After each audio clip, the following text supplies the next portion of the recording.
જય શ્રી કૃષ્ણ મિત્રો, આપણી ભારૂક સત્સંગ ચેનલમાં તમારા બધાનું સ્વાગત છે।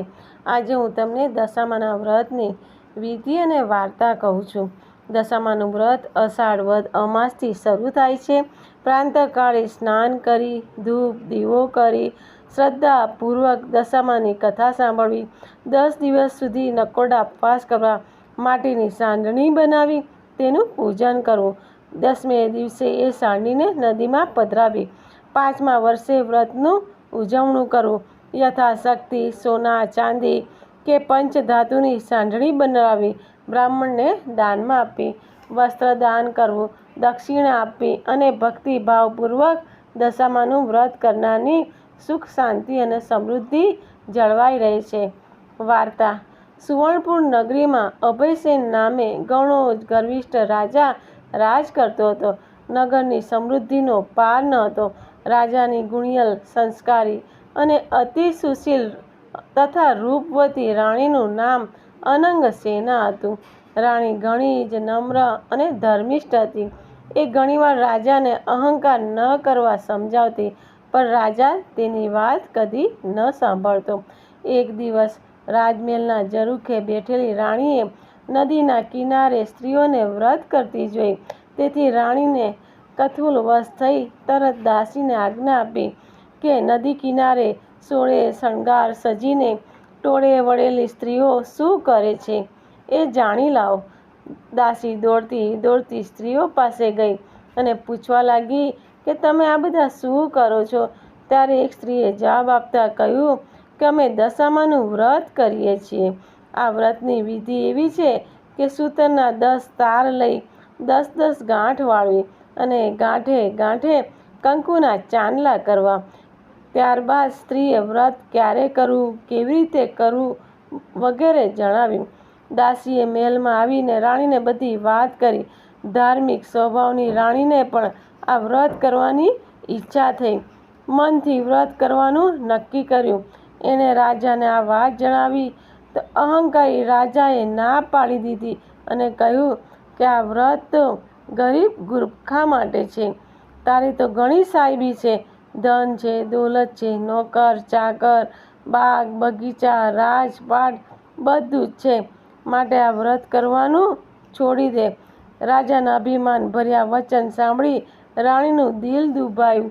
એ તો જાણતી જ હતી કે ગમે તેવી સમજાવટ છતાં અભિમાની રાજા એકનો બે થવાનો નથી।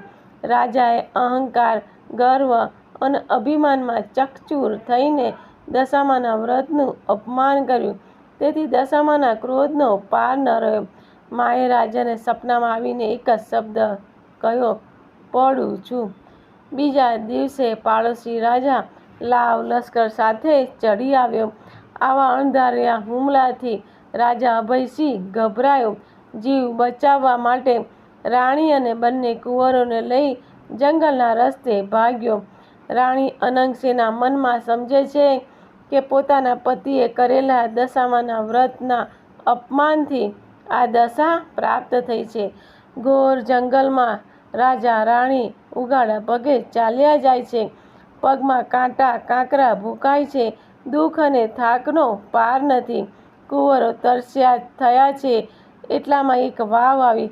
રાજા પાણી લેવા માટે વાવમાં ઉતર્યો। પાછળ બંને કુંવરો ઉતર્યા તો દશામાએ અદૃશ્ય થઈને બંને કુંવરોને ખેંચી લીધા। કુંવરોને અદૃશ્ય થઈ ગયેલા જાણી રાણી વિલાપ કરવા લાગી। રાજા પણ મનમાં સમજી ગયો કે નક્કી આ દશામાનો કોપ છે। એ રાણીને આશ્વાસન આપતા સમજાવે છે કે જેણે આપ્યા છે તેણે લઈ લીધા છે, હવે એ જ પાછા આપશે। રુદન કરતું રાણીને સમજાવતા રાજી આગળ ચાલ્યા। થાકના લીધે બંનેના પગ ઘસડાય છે। પગમાં વેઢા વેઢાના કાંટા ભૂંકાઈ ગયા છે, તેથી પીડાનો પાર નથી। રસ્તામાં એક વાડી આવી। રાજાને થયું કે હાશ, બે ઘડી વિસામો તો મળશે। પણ જ્યાં રાજાએ એ વાડીમાં પગ મૂક્યો તો ખીલેલા ફૂલો કરમાઈ ગયા। વાડીનો માળી વિચાર કરવા માંડ્યો કે નક્કી આ માણસ પાપી પગલાનો છે। તેથી માળી લાકડી લઈને રાજાને મારવા દોડ્યો। રાજા રાણી માંડ બચીને ભાગ્યા। જીવનથી હતાશ થઈ ગયેલા ભિખારી જેવી હાલતમાં બંને એક નગરમાં આવ્યા. એ નગર એ રાજાની બહેનનું હતું. રાજાને આશા હતી કે બહેન જરૂર આશરો આપશે. એને પાદરેથી પોતાના બહેનને સંદેશો મોકલ્યો કે તેનો ભાઈ આવ્યો છે. બહેને પોતાના ભાઈને સોનાની ગાગરમાં સુખડી મોકલાવી અને સાથે સાથે સોનાની સાંકળી મૂકી. પણ સોનાની ગાગર પિત્તળની થઈ ગઈ અને સુખડી ઈંટના કટકા બની ગઈ અને સોનાની સાંકળીના બદલે ફૂફાડા મારતો કાળો નાગ નીકળ્યો. રાજા વિચાર કરે છે કે મારી સગી બહેન મને મારી નાખવાનું આવું ન કરે. નક્કી આ દશામાનો કોપનું કારણ છે. આવો વિચાર કરીને રાજાએ ગાગર ત્યાં જ દાટી દીધી અને રાણીને લઈને આગળ ચાલ્યો. ચાલતા ચાલતા એક નદી આવી. નદીના કાંઠે ચીબડાના વાડા છે. રાજા બે હાથ જોડીને વાડાના માલિકને કગરવા લાગ્યો કે હે ભાઈ, 7 દિવસના ભૂખ્યા છીએ, દયા કરીને એક ચીબડું આપ. ખેડૂતને દયા આવવાથી એક ચીબડું આપ્યું. રાજાએ નક્કી કર્યું કે આગળ જઈને થોડો વિશ્રામ કર્યો, પછી ચીબડું ખાવું અને ભૂખ સમાવી. પૂર્વે બન્યું એવું કે એ ગામનો રાજાનો કુંવર 2 દિવસ પહેલાં રિસાઈને ભાગી ગયો હતો. સિપાઈઓ કુંવરની શોધમાં નીકળ્યા હતા. દશામાના કોપને કારણે રાજાના હાથમાં જે ચીબડું હતું એ કુંવરનું માથું બની ગયું. આ માથા પર નજર પડતા જ સિપાઈઓએ દોડીને રાજાને પકડી લીધો. દોરડાથી બાંધીને લાતો મારતા નગરમાં લઈ ગયા. નગરના રાજાને બધી વાત કરી. રાજાએ પોતાના કુંવરની હત્યા કરવા અભયસેનને બદલ કાળકોટરીમાં હુકમ આપી બંદીખાનામાં નાખી દીધો. રાજા વગર વાંકે કેદ થયો. તેથી રાણી અનંગ સેના પર દુઃખનો પહાડ તૂટી પડ્યો. એ રોજ જંગલમાં જતી, લાકડાનો ભારો લાવતી, જે પૈસા મળે એમાંથી પેટનો ખાડો પૂરતી. આમ દિવસો પર દિવસો પસાર થવા લાગ્યા. શ્રાવણ મહિનો આવ્યો. અનંગ સેનાએ દશામાના વ્રતના 10 દિવસ નકોરડા ઉપવાસ કર્યા અને માની ભક્તિ કરી. રાણી અનંગ સેનાની અપાર ભક્તિ જોઈ દશામાનો કોપ શમી ગયો. માએ રાણીને આશીર્વાદ આપતા કહ્યું કે કાલે તને તારો પતિ પાછો મળશે. એ જ રાતે દશામાએ નગરના રાજાને સ્વપ્નમાં જઈ આદેશ આપ્યો કે તે નિર્દોષ માણસને કેદમાં પૂર્યો છે. તારો કુંવર તો એના મોસાળમાં લીલા લેર કરે છે. સવારે પાછો આવી જશે. સવાર પડતા જ દશામાની કૃપાથી કુંવર પાછો આવી ગયો. રાજાએ જાતે જઈને અભયસેનને બંદીખાનામાંથી મુક્ત કરી ક્ષમા માંગી. એટલું જ નહીં પણ ખૂબ ધન પણ આપ્યું. રાજા રાણી રથમાં બેસીને સુવર્ણપુર આવવા નીકળ્યા. રસ્તામાં બહેનનું નગર આવ્યું. રાજાને પેલી ગાગર યાદ આવી.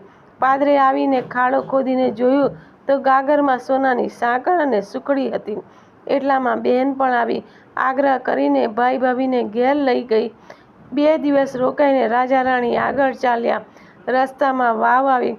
વાવને કાંઠે દશામાં વૃદ્ધ ડોશીનું રૂપ ધારણ કરીને ઊભા છે. બંને કુંવરો એમની આંગળી પકડીને ઊભા છે. રાજા રાણી તરત માતાજીને ઓળખી ગયા અને લાકડીની જેમ માના પગમાં પડ્યા. દશામાએ અસલ સ્વરૂપમાં આપી દર્શન આપ્યા. કહ્યું કે હે રાજા, તે અભિમાની આણીને મારા વ્રતનું અપમાન કર્યું હતું, તેથી તારા પર હું કોપાયમાન થઈ હતી. પણ હવે તારો ગર્વ ઓગળી ગયો છે. વળી તારી રાણીએ ભાવથી મારું વ્રત કર્યું છે, તેથી હું પ્રસન્ન થઈ છું. તારું રાજ તને પાછું મળી જશે. માં કરતો રાજા અભયસેન દશામાના પગમાં આરોટી પડ્યો. હે દયાળી, હે માં, કળિયુગમાં તમારી કારમી કસોટીમાંથી કોઈ પાર ઉતરી નહીં શકે, માટે આવો કોપ કદી ન કરશો. દશામાં મીઠું મધુર હાસ્ય વેરતા બોલ્યા કે તારી વાત કબૂલ કરું છું. કળિયુગમાં જે કોઈ મારી કથા સાંભળશે કે સંભળાવશે તેની દશા સદાય સારી રહેશે. આમ કહી દશામાં અંદર ધ્યાન થઈ ગયા. રાજા અને રાણી બંને કુંવરો સાથે પોતાના રાજ્યમાં આવ્યા. અભયસેનના સેનાપતિએ પાડોશી રાજાને હરાવીને રાજ પાછું મેળવ્યું હતું. હવે રાજા રાણી આનંદપૂર્વક દિવસો પસાર કરવા લાગ્યા. હે દશામાં જેવા રાજા રાણીને ફળ્યા તેમ વ્રત કરનાર સર્વને ફળજો. જય દશામાં. તમને મારો આ વિડીયો ગમ્યો હોય તો પ્લીઝ લાઇક અને સબસ્ક્રાઈબ જરૂર કરી લેજો, જેથી આવનારા અવાનવા વિડીયોની માહિતી તમને તુરંત મળી રહે. જય દશામાં. જય શ્રી કૃષ્ણ.